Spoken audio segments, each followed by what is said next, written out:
Welcome back to अडल्ट 24/7 9th and 10th में शिप्रा तिवारी। बहुत बहुत स्वागत है। यहाँ पर आप अपनी बायोलॉजी को कैसे बना सकते हैं बताओ मुझे, एकदम शानदार, जबरदस्त, जिंदाबाद और अपनी लाइफ में बहुत अच्छा कुछ कर सकते हो। सारे क्वेश्चन कर सकते हैं किसी भी एग्जामिनेशन के। पर यहाँ पर अभी मैटर ऑफ कंसर्न है मैम मेंडल्स का लॉ। ठीक है, अब मेंडल के लॉ के बारे में आपकी एनसीईआरटी बहुत कुछ कहती है पर क्लियरली मेंडल के लॉ के बारे में बताती नहीं है। पर अगर मेंडल का लॉ मान लीजिए कोई क्वेश्चन आया और आपके एग्जामिनेशन में पूछ लिया कि बताओ कौन सा लॉ है मेंडल का, बताओ मेंडल का लॉ क्या कहता है, तो वहां पे तो बेटा फंस जाएंगे अपन। तो अब आपको एक छोटे से वीडियो में मेंडल के तीनों लॉ फटाफट से समझाती हूं कि क्या होते हैं ये। हालांकि मैंने कई बार बहुत बार समझाया है पर ये स्पेसिफिकली ये वीडियो मैंने उन बच्चों के लिए, उन प्यारे बच्चों के लिए बनाया है जिनको मेंडल का लॉ समझने और याद करने में बहुत प्रॉब्लम होती है। तो इसलिए मैंने सोचा कि बीच सारे इतने लंबे लंबे वीडियोज में कहाँ ढूंढोगे, तो एक अलग सा वीडियो बना के रख देती हूँ। चलो देखो, मेंडल के 3 लॉ होते हैं। मेंडल ने बहुत बड़े काम किया है। मेंडल को हम फादर ऑफ जेनेटिक्स कहते हैं। Genetics is the branch of biology जिसमें हम जीन, क्रोमोसोम, डीएनए इन सब के बारे में बात करते हैं। मेंडल ने इनहेरिटेंस के बारे में बात किया है। इनहेरिटेंस इज द ट्रांसमिशन या mechanism of the transmission of character from the one two next generation. Heredity is the transfer of character from one two next generation. उसके मैकेनिज्म को पढ़ना इज इनहेरिटेंस। तो इनहेरिटेंस की study Mendel ने की है। Mendel ने बहुत सारे काम किए बेटा, बहुत सारे काम किए हैं।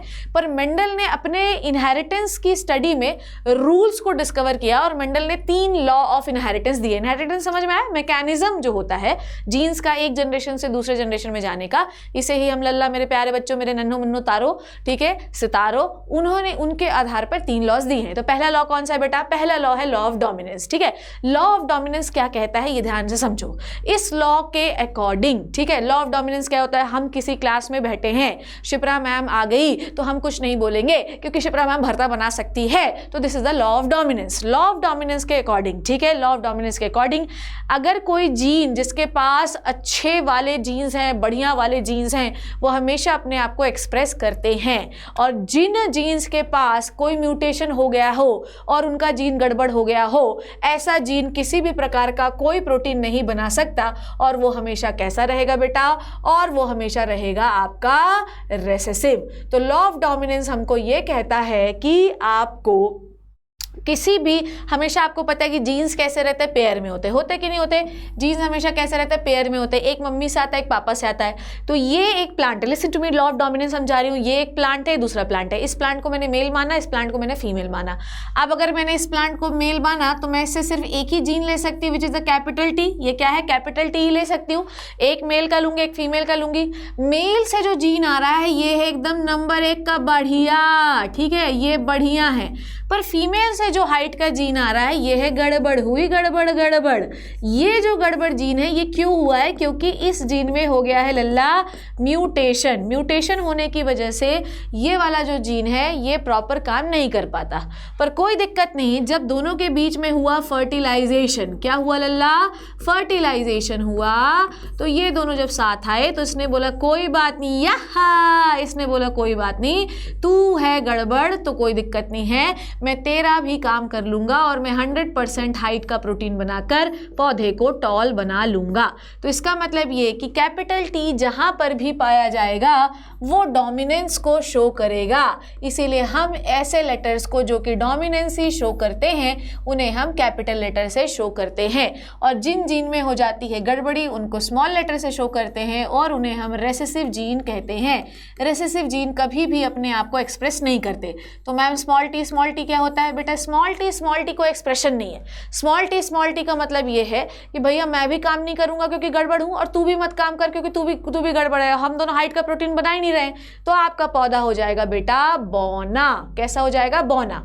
तो इस रूल के अकॉर्डिंग अगर किसी जीन पेयर में 2 कैपिटल जीन है तो भैया ये दोनों 50-50% काम करेंगे। तू 50% कर ले, हाइट का प्रोटीन बना ले, मैं भी 50% बना लेता हूँ, हम दोनों 100% हाइट का प्रोटीन बना लेंगे और हमारा पौधा टॉल हो जाएगा। अगर कैपिटल टी स्मॉल टी है तो 50% कैपिटल टी बना लेगा, स्मॉल टी कुछ जो कैपिटल टी होगा वो 100% बना लेगा, स्मॉल टी को कुछ करने की जरूरत नहीं है। तो स्मॉल टी कुछ नहीं करता है, कैपिटल टी पूरा दारोमदार अपने सर पे लेके घूमता है क्योंकि वो डोमिनेंट जीन है। सो लॉ ऑफ डोमिनेंस के अकॉर्डिंग हमेशा ये याद रखना है कि hybrid offspring will only inherit the dominant trait in the phenotype, और ये आपको याद रखना है कि लॉ ऑफ डोमिनेंस में अगर आपके पास डोमिनेंट जीन है, अगर ऐसा है चाहे ऐसा है, कैरेक्टर हमेशा इसी का आएगा। तो डोमिनेंट हमेशा अपने आप को एक्सप्रेस करता है, रेसेसिव कुछ करता ही नहीं, इसलिए वो एक्सप्रेस ही नहीं कर पाता। The alleles are suppressed are, जो रेसेसिव जिसको हम सप्रेस कर देते, तू कुछ मत बोल मैं तेरा 100% काम कर लूंगा, उसे हम रेसेसिव कहते हैं। तो ये याद रखना है कि जो नेक्स्ट जनरेशन में कैरेक्टर दिखते हैं वो डोमिनेंट जीन की वजह से दिखते हैं। This is the law of dominance. बहुत सारी चीज़ें मैंने आपको बताई। ये क्यों एक्सप्रेस करता है 50-50% काम कर लेंगे, टॉल प्रोटीन बन जाएगा। ये क्या 50%, ये भैया ये तो जो मम्मी से आ रहा है तो गड़बड़ वाला आ गया, अब क्या करेंगे, हुई गड़बड़। तो पापा वाले बोलेगा कोई टेंशन नहीं, 100% ही मैं बना लेता हूँ, कोई स्ट्रेस नहीं लेना, 100% में बना के फुर्सत। ठीक है, तो अगर आपके पास एक डोमिनेंट जीन भी हुआ बेटा तो भी वो अपना काम फुल फ्लेजेडली कर सकता है। रेसेसिव हो या नहीं हो इससे कोई फर्क नहीं पड़ता, पर रेसेसिव तो होगा ही क्योंकि पेयर में होते हैं जीन्स। क्लियर है इतनी बात? सो this is the law of dominance. आगे बात करते हैं, लॉ ऑफ डोमिनेंस क्लियर हुआ मेरे बच्चों को। अगला लॉ है लॉ ऑफ सेग्रीगेशन। सेग्रीगेशन नाम से ही समझ में आ रहा है, we have to segregate the things, हमें अलग अलग करना है। हम जब भी ये बात ध्यान रखिए, according to this law during the production of gamete 2 copies of each heredity factor segregate so that offspring acquire 1 factor of each parent. This is the third law of inheritance. Second third जो भी, second मान लो third मान लो, आओ समझते हैं law of segregation क्या होता है। ये है पापा प्लांट, ठीक है, व्हाइट कलर से लिखती हूँ बेटा।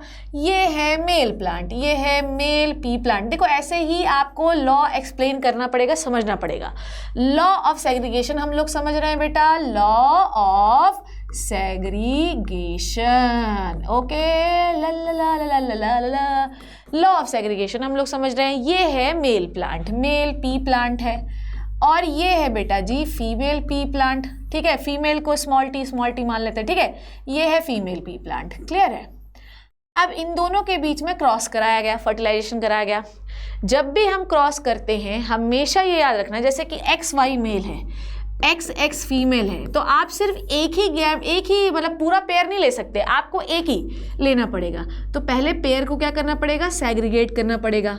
तो ये सेग्रीगेट कर लो, क्लियर है ना, सेग्रीगेट कर लिया। This is the law of segregation बेटा, ध्यान से सुनो। Whenever you people formed a new combination, जब भी आपको नया कॉम्बिनेशन बनाना है, मेल और फीमेल को जोड़ना है और नया प्लांट बनाना है, तो सबसे पहले पुराने वाले कॉम्बिनेशन को सेपरेट करना पड़ेगा। ठीक है, then you have to separate the older pair, separate कर दो। ठीक है, डन है। सेपरेशन से इस गैमीट, अब इनको क्या कहते हैं बेटा, गैमीट। अब इनको क्या कहते हैं, गैमीट। इसको क्या कह रहे थे अपन, इंडिविजुअल। ये एक इंडिविजुअल प्लांट है, ठीक है, फीमेल प्लांट है इंडिविजुअल। पर जब भी हमें नया इंडिविजुअल बनाना है, पुराने इंडिविजुअल्स के जीन्स को सेपरेट करना होगा। अब इनको हम क्या कहते हैं, गैमीट कहते हैं। अब इससे इसको फ्यूज करा सकते हो आप, ठीक है, इससे इसको भी फ्यूज करा सकते हो आप, कुछ भी कराओ, बनेगा कैपिटल T स्मॉल t। अब आपका ये बन गया नया पेयर। नाउ ये है आपका न्यू इंडिविजुअल, ये है आपका न्यू इंडिविजुअल। और न्यू इंडिविजुअल कैसा है बेटा, ये है न्यू इंडिविजुअल टॉल। ठीक है, तो लॉ ऑफ सेग्रीगेशन क्या कहता है ये मैं बोर्ड पर लिख रही हूं, ध्यान से सुनो। ठीक है, व्हेन वी वांट टू, देखो लोग कहते हैं शिप्रा मैम लिखती नहीं हो, लोग लिख रही हूं। When we want to make new individuals, पूरा एकदम देखो खिचड़ी बनी जा रही। New individuals, first we have to separate the older one. ठीक है, सबसे पहले आपको ओल्डर वन को सेपरेट करना पड़ेगा। ठीक है, and form the gamete.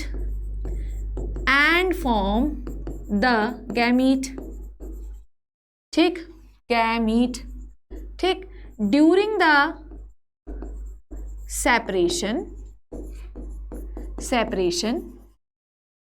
There is लोग कहते हो ना शिप्रा मैम कुछ लिखती नहीं, लो, there is no change in the character. ठीक, this is law of segregation. Copy में लिखिए मेरे साथ, क्या हुआ लॉ ऑफ सेग्रीगेशन, ध्यान से समझिए। जब भी आपको नया पेयर बनाना है, first you have to, okay दूसरा पेन सेलेक्ट कर लेती हूँ, ठीक है। जब भी आपको नया पेयर बनाना है, first you have to separate the older one, ठीक है। Whenever we want to make the new individuals, ठीक है, first we have to separate the older one, ठीक, and you have to form the gametes. ये gamete बना लिया, पर बेटा गैमीट बनाने से क्या ये कैपिटल टी स्मॉल टी हो जाएगा? क्या ये टॉल नहीं बनाएगा? ये तो टॉल ही बनाएगा। ये स्मॉल टी क्या कैपिटल टी हो जाएगा? नहीं, ये तो डॉर्फ ही बनाएगा। तो because of the separation there is no change in the character. Gamete बन भले गए भाई, पहले कॉम्बिनेशन में थे, अलग अलग किया तो गैमीट बन गए, पर क्या इनकी प्योरिटी पे कोई फर्क पड़ा? नहीं, ये टॉल थे, वो डॉर्फ थे। तो इसीलिए इस लॉ को हम law of purity of gametes कहते हैं। क्या कहते हैं? Law of purity of gametes कहते हैं। So during the formation of gametes there is no change in the characters of the gamete. अगर टॉल से गैमीट बनाया, टॉल ही, अगर आपने टॉल इंडिविजुअल से गैमीट बनाया है और दोनों होमोजाइगस टॉल थे, तो भैया टॉल ही गैमीट बनेंगे। ऐसा नहीं होगा कि हमने अलग अलग कर दिया तो कुछ और बने। They are very free, they are pure, ठीक है। ये किसी के साथ भी जा सकते हैं, इस स्मॉल टी के साथ भी जा सकता है, ये वाला इस स्मॉल टी के साथ भी जा सकता है।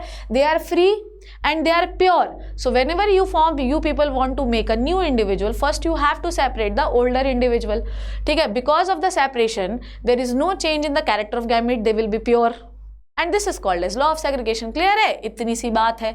चलो शिप्रा मैम ने लिख भी दिया, समझा भी दिया। तो क्या होता है? लॉ ऑफ डोमिनेंस क्लियर हुआ, लॉ ऑफ सेग्रीगेशन पढ़ लेते हैं ये एक बार, ठीक है। This law during the production of gamete, ठीक है, ठीक है, ईच हेरिडिटी फैक्टर सेग्रीगेट, हर फैक्टर जो है सेग्रीगेट होता है और हमेशा एक पेरेंट से एक ही फैक्टर आता है, ठीक है। जैसे हमने मेल से इससे लिया भैया, पापा से हमने एक कैपिटल टी लिया, मम्मी से हमने स्मॉल टी ले लिया।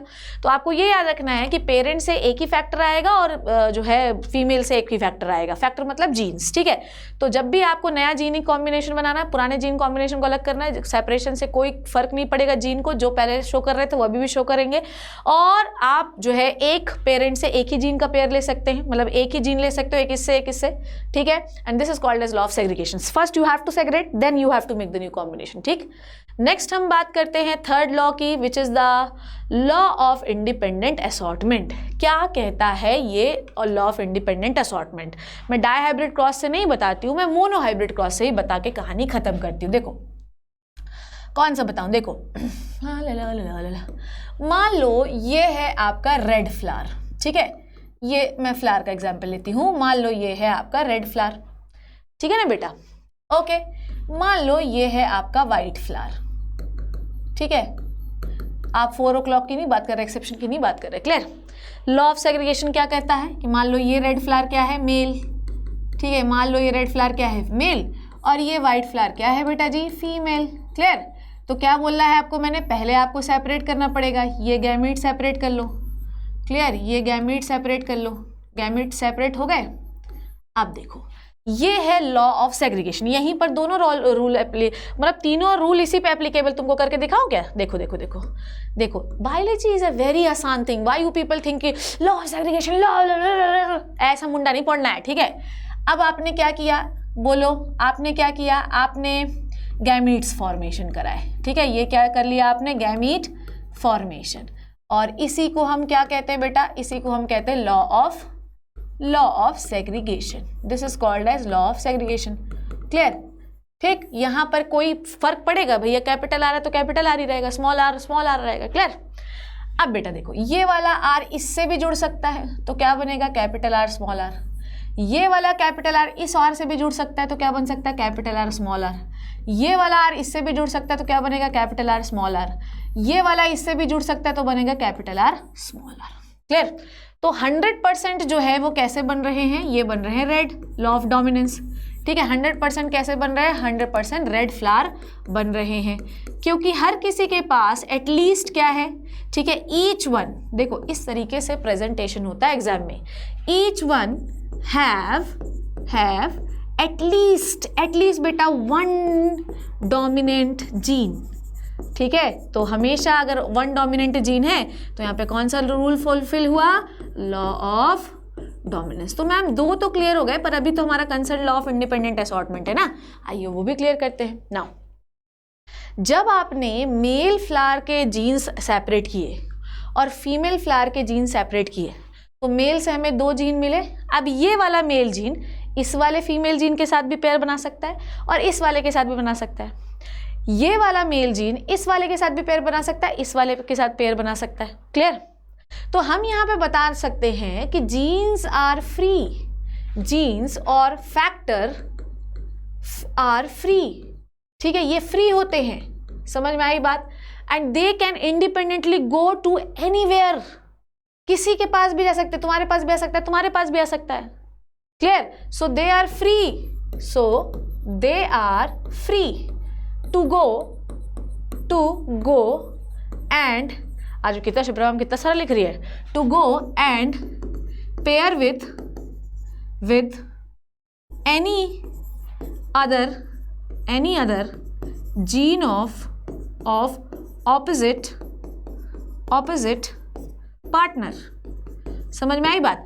तो ये वाला कैपिटल आर इस स्मॉल आर के साथ भी आ सकता है, स्मॉल आर के साथ, ये वाला इसके साथ, ये वाला इसके साथ। तो this is the law of independent assortment बेटा। ठीक है, तो इसमें हमने क्या क्या सीखा, ध्यान समझो। 100% रेड क्यों बने? क्योंकि हर कॉम्बिनेशन में कम से कम एक कैपिटल आर तो था ही, और जिसके पास भी एक भी कैपिटल जीन हुआ लॉ ऑफ डोमिनेंस होगा भैया। डोमिनेंट जीन अपने आप को एक्सप्रेस करेगा, 100% रेड प्रोटीन बनाएगा, फ्लावर आपका रेड दिखेगा। Law of dominance. सेग्रीगेशन क्या होता है? जब भी आपको नया कॉम्बिनेशन बनाना है, पुराने वाले को सेपरेट करना होगा। सेपरेशन से गैमीट्स की प्योरिटी पे कोई फर्क नहीं पड़ेगा। गैमीट कॉम्बिनेशन में भी रेडी शो कर रहे थे, बिना कॉम्बिनेशन के भी रेडी शो करेंगे। Law of independent assortment. जब आप सेग्रीगेट कर देते हैं, whenever you people segregate and make the gametes, each gamete is free to go anywhere of their opposite partner। ठीक है, अब ऐसा नहीं होगा कि आर वाला हाइट के साथ पेयर बना ले, जो आपका रेड कलर वाला है वो कलर के साथ ही पेयर बनाएगा, पर वो किसी भी कलर वाले के साथ पेयर बना सकता है, इसके साथ भी और उसके साथ भी। So this is the law of independent assortment. Each genes according to this law the pair of traits segregate independently, independent हो गए। ठीक है, सेग्रीगेट हो गए। सेग्रीगेट करने के बाद क्या होता है, हमेशा हर जो जीन होता है वो इंडिपेंडेंटली इधर से उधर ऑपोजिट सेक्स में जा सकता है, ऑपोजिट सेक्स के साथ के जीन के साथ पेयर बना सकता है। Different traits get equal opportunity to get together. Different traits के पास इक्वल अपॉर्चुनिटी होती है कि मैं किसी भी अपने सिमिलर ट्रेड के साथ, कलर वाले के साथ पेयर बना सकता हूं, मुझे कोई रोक नहीं सकता। सो लॉ ऑफ डोमिनेंस, एक डोमिनेंट जीन होगा तो एक्सप्रेस होगा। लॉ ऑफ सेग्रीगेशन, सेग्रीगेशन करोगे पुराने पेयर को तो गैमीट की प्योरिटी पे कोई फर्क नहीं पड़ेगा। Law of independent assortment, each gamete is free to go anywhere with their similar traits, मतलब कलर वाला कलर वाले के साथ एंड हाइट वाला हाइट वाले के साथ। सो ये हुए आपके मेंडल के 3 लॉ। आई होप कि आप समझ गए होंगे मैंने आज आपको क्या पढ़ाया, क्या बताया, क्या समझाया। सो मेंडल का लॉ जो है ये बहुत ही आसान लॉ है और आई डोंट थिंक सो कि इसमें कोई प्रॉब्लम होनी चाहिए। फर्स्ट लॉ, अगर एक भी डोमिनेंट जीन होगा then the dominant gene get expressed, and expression पता कैसे चलेगा, नेक्स्ट जनरेशन में। लॉ ऑफ सेग्रीगेशन क्या होता है, whenever we people form to make a new pair, first we have to separate the older one, and because of the separation there is no change in the character of gametes. ठीक है, this is the law of segregation. And whenever we form the gamete, each gamete is free to go anywhere of their similar traits. ठीक है, सबके साथ pair बना सकता है। Each factor or gene is free to go and pair with any other gene of the similar trait मतलब उसका colour वाला ही होना चाहिए। ठीक है, so this is all about the Mendel's 3 law. I hope you learned and enjoyed the session. Please make the notes and write it carefully into your examination. नाक मत कटवा के आना बेटा, है ना। 3 लॉ मैंने बता दिया, उसके बाद भी अगर नहीं समझ में आ रहा है फिर से बताऊंगी, बताते रहूंगी जब तक ये रट ना जाए। I hope you learned and enjoyed the session मेरे प्यारे बच्चों। नेक्स्ट सेशन में मिलूंगी, तब तक thank you so much and Tata.